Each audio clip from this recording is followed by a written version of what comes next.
Bonjour et bienvenue dans votre quotidienne Smart Tech. Le vendredi, vous le savez, est consacré en partie à un invité. Alors, qu'est-ce que je peux vous dire sur lui? Eh bien, qu'on a tremblé en le voyant réaliser le record de saut dans le vide, s'élançant en roller sur une rampe accrochée au niveau du premier étage de la Tour Eiffel.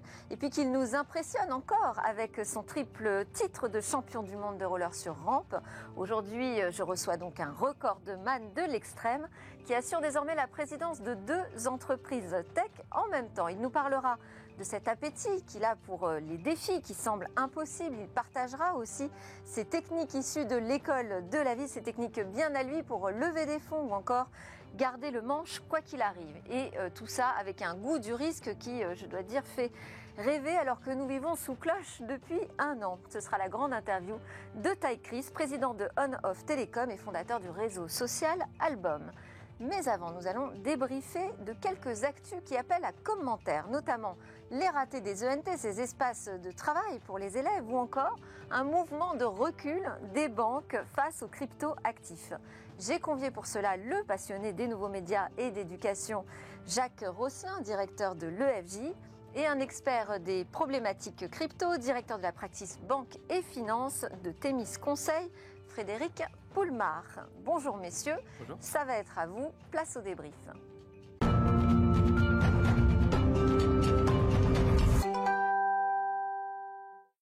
Encore beaucoup d'actu à la une cette semaine. Les choix ont été difficiles. Alors, j'en ai traité certaines les jours précédents en plateau. D'autres seront encore approfondies lundi.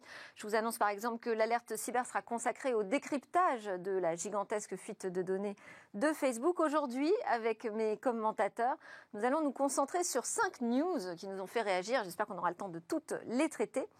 On commence, Jacques Rosselin, avec ce grand raté des ENT dès la première heure de la reprise de l'école à la maison et puis cette mystérieuse attaque qui aurait planté le site du CNED, qui s'appelle d'ailleurs Ma classe à la maison. Comment vous réagissez face à cette actu, vous, directeur d'école ? D'abord, nous, notre école, l'EFJ, on n'a aucun problème, hein, parce qu'on a nos ENT à nous, hein, j'allais dire. Donc, et puis, on a beaucoup moins d'étudiants que l'éducation nationale. Donc, ça, on doit quand même... parce qu'on parle quand même de plus de 12 millions d'élèves qui ont dû se connecter voilà, mais... tous en même temps à 8h du matin, 8h30. Oui, mais ça veut dire, c'est une illustration quand même intéressante du fait que on gère pas un pays comme une start-up. On n'est pas la start-up nation dont on nous parle sans arrêt. C'est pas une entreprise, un pays. C'est compliqué. Là, on est vraiment au cœur d'un débat qui date pas du tout de cette crise. C'est-à-dire que les ENT, en fait, le problème date d'il y a bien longtemps.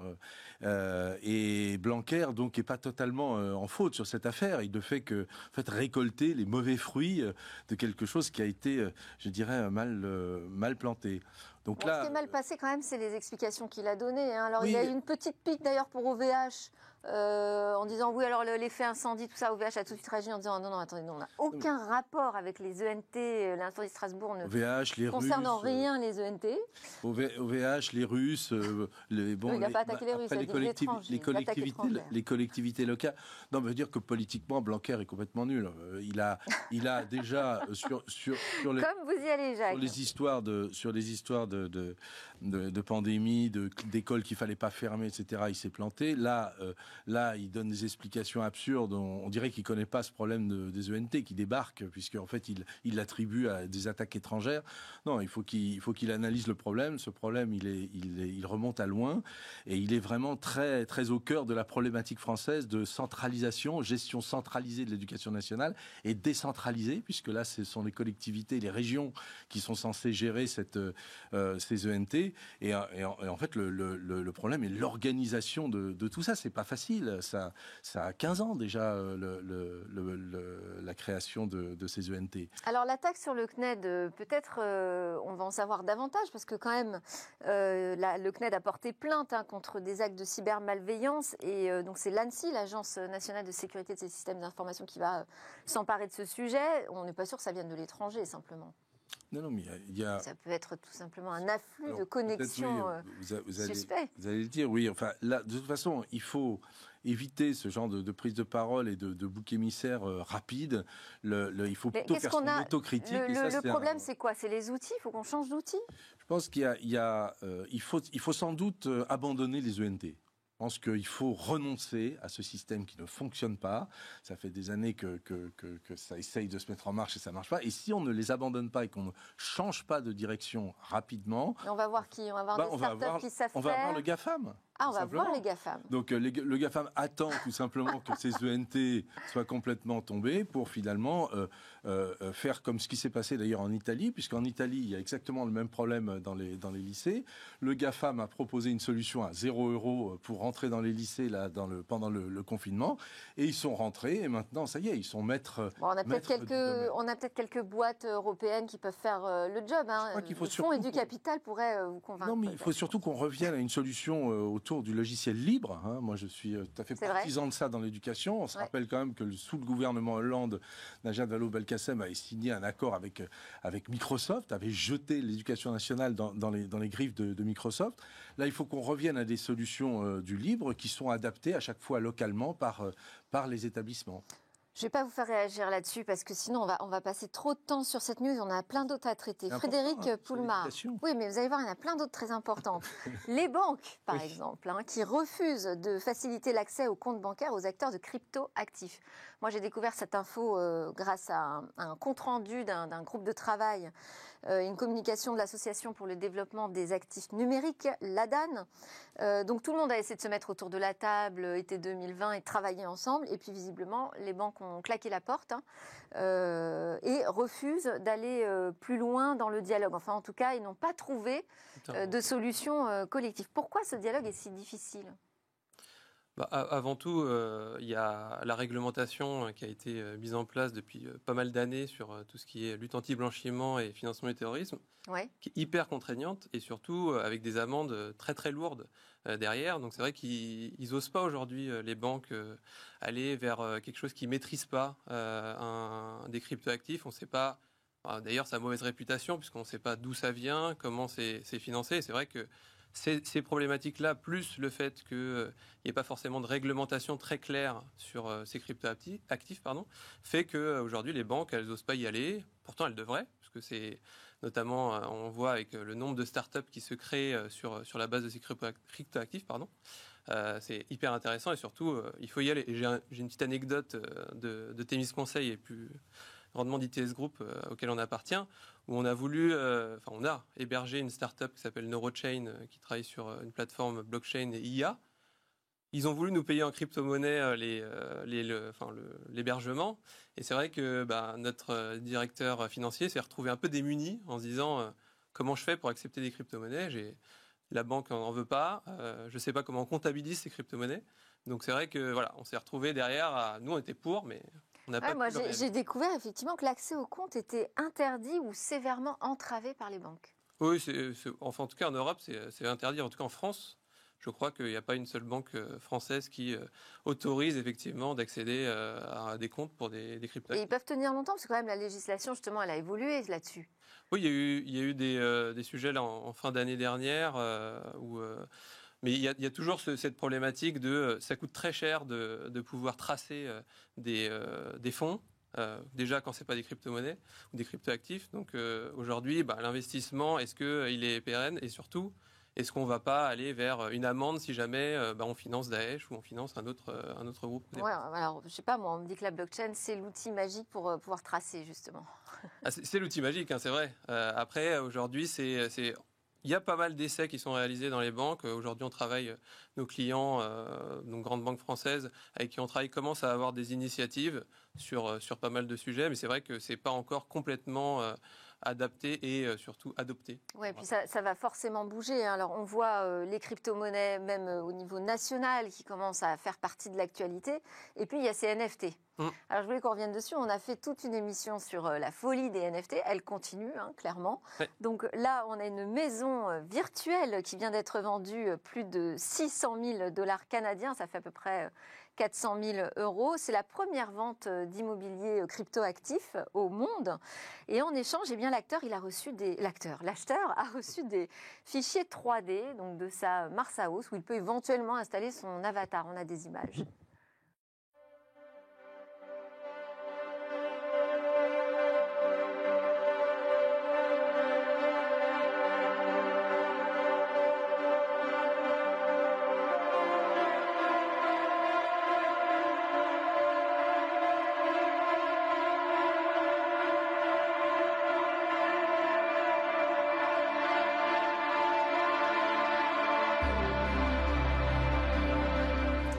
pas mal pour 400 000 € quand même, une maison sur Mars, Jacques.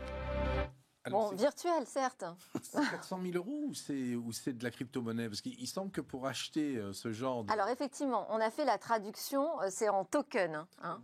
Donc c'est encore en Ethereum, je crois qu'elle a été achetée. Oui, je crois que c'est en Ethereum. Après, on fait l'équivalent par rapport au cours actuel. D'accord. Oui, enfin moi en fait, c'est peut-être parce que je deviens vieux, mais là, très franchement, je comprends pas bien pourquoi des gens vont dépenser des centaines de milliers d'euros, voire des millions d'euros pour acheter un certificat d'œuvre d'art. Alors, je comprends qu'on achète une œuvre d'art authentique. Ça, c'est normal. Hein. Alors, cette maison a été dessinée par l'actrice Krista Kim, donc c'est une œuvre d'art, tout à fait. Oui, c'est une œuvre d'art assez moche d'ailleurs et assez déprimante. Enfin, voilà, ça donne pas envie d'aller habiter, en tout cas sur Mars ni dans cette maison. Mais ce que je comprends, c'est les montants. Je comprends que pour s'amuser, on ait envie d'acheter le premier tweet de Jacques Dorsey. Bon, voilà, c'est historique. Ouais, il dit c'est le nouveau Mona Lisa quand même, Jacques Dorsey, son tweet. Hein. Voilà, c'est là que je comprends pas. Enfin, là, on est en fait dans une forme de spéculation. Frédéric Poulmar, vous comprenez, vous peut-être un peu plus. C'est une nouvelle économie finalement qui arrive sur le numérique. Moi, je l'ai compris un peu comme hier par rapport aux montres, par exemple. Moi, je suis assez fan de montres et c'est vrai que ces montres ont un certificat d'authenticité et là, ces NFT sont intéressants par rapport à ça. Après, on disait les prix, c'est vrai que c'est spéculatif. Mais on voit là, j'ai lu un article il n'y a pas très longtemps, où on voit que ça diminue un peu, ça se stabilise un peu plus. Il y avait la folie là pendant quelques années. Et c'est vrai que ça se stabilise un petit peu plus. Là, on voit que ça descend. Après, ça va peut-être augmenter. Mais ça dépend de ce qu'on propose aussi au public. Il y a effectivement un mouvement spéculatif. Mais ce qui est intéressant, c'est qu'est-ce que c'est le NFT? Tiens, je vais vous laisser rappeler ce que c'est le NFT. Le NFT, en fait, ça veut dire effectivement des tokens non fongibles. C'est-à-dire, contrairement au Bitcoin, etc., c'est des choses qu'on ne peut pas partager, on ne peut pas diviser. Donc c'est vraiment pas comme un acte de... Pas interchangeable. Voilà. Vous avez par exemple, vous achetez la Joconde, le NFT de la Joconde, c'est à vous. Il est cette œuvre donc unique et du coup il y en a qu'une seule est à vous et c'est ça un petit peu le NFT, le but. Et c'est par exemple on voit un petit peu peut-être plus on voit des vidéos, par exemple, des NBA qui sont mis en vente effectivement en NFT.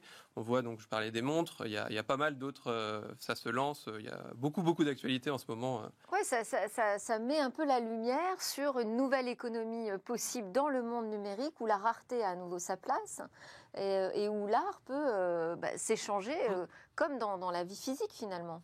Oui, c'est ça, finalement, c'est ce que vous disiez exactement pour les montres, c'est un certificat d'authenticité et qui, du coup, donne une valeur à un objet d'art ou un objet de collection. Bon, maintenant, c'est les prix, moi, qui là, je suis d'accord qu'il y a un emballement un peu... de toute réalité. Donc, alors, c'est peut-être parce que c'est le début, voilà, mais autrement, c'est incompréhensible. Alors, il y a un autre début qui nous intéresse, c'est le lancement de Brutix. Je ne sais pas si on doit le prononcer comme ça, mais enfin bon, c'est le site de vidéo d'actu français Brut qui lance un service de vidéo à la demande illimité par abonnement. Ça nous rappelle évidemment le modèle que tout le monde connaît, celui de Netflix. Là, le prix est quand même super intéressant. Hein. On est à 4,99 € par mois. Alors, pour une seule connexion simultanée, c'est pas forcément ce qu'on fait avec son abonnement Netflix. Et une valeur éditoriale aussi qui veut être un peu spécifique, qui s'adresse à la génération 18-34 ans avec les valeurs de Brut. Est-ce qu'un Français, arrivant aujourd'hui, on pourrait presque dire tardivement, peut se faire encore une place sur ce marché? Jacques. Dans les médias, on peut toujours se faire une place sur un marché si on a quelque chose de nouveau à apporter, un service de nouveau à apporter. C'est pas moi qui vais vous dire le contraire. Je souhaite bonne chance d'abord à Brutix parce que quand on lit, alors c'est pas du tout un Brut de Film X, hein, il faut quand même savoir parce qu'il y a quelques journaux dont Ouest France qui publiaient l'info hier en disant Brutix et puis alors il y avait une photo d'actrices un peu dénudées. Donc oui, mais alors parce qu'ils lancent le service avec leur première série, c'est une, d'ailleurs j'ai oublié le nom, pardon, mais enfin c'est une vidéo sur les transgenres, je crois. Hein. Oui, d'accord. Oui, enfin pas grand-chose à voir avec le ça a assez donné avec le dossier de presse, à mon avis. Mais voilà. Donc bonne chance déjà. Je pense que la promesse est formidable. Hein, c'est-à-dire des documentaires qui sont décalés, qui sont engagés, qui s'adressent aux jeunes. Donc voilà, on se dit que ça peut donner aussi leur chance à des jeunes réalisateurs qui vont produire des séries intéressantes. Bon, j'ai immédiatement dit à ma fille, moi, vas-y, Généno, on me souffle à l'oreille. Vénéno, le nom de la série. Voilà. Branche-toi tout de suite sur Brutix pour aller vendre tes projets. Donc non, ça donne un petit souffle d'air frais, c'est génial, bravo à eux. Juste un mot peut-être, Frédéric. Oui, le défi de la fidélisation. Oui, c'est ça. Nous, on est effectivement l'acquisition de nouveaux clients et surtout la fidélisation, parce que pour travailler avec un géant de la VOD aujourd'hui, c'est vrai que ce qui est difficile, c'est de fidéliser. On arrive toujours à faire des offres pour acquérir un mois gratuit ou ce genre de promotion-là. Mais c'est vrai que comment on fait pour fidéliser ces personnes qui, en fait, finalement, font le mois et puis après, ils se désabonnent, font la même chose sur d'autres plateformes. Alors, leur atout, là, ils disent on va produire. Ça va être nos prods. D'abord, capter des gens avec un concept, je dirais, qui est différent de celui des géants comme Netflix. Et ensuite, effectivement, fidéliser. Mais le problème, c'est la même chose pour les journaux, les sites d'information par abonnement. Bon. Les gens s'abonnent à un site et pas à deux, pas à trois, donc c'est compliqué d'arriver sur un marché. Eh ben, on leur souhaite effectivement bonne chance à Brutix. Juste après la pause, c'est le moment de la grande interview. Merci beaucoup, messieurs. Jacques Rosselin, entrepreneur, directeur de l'EFJ, et Frédéric Poulmard, directeur de la Practice Bank de Thémis Conseil. Merci. Allez, à tout de suite, Taïk Chris.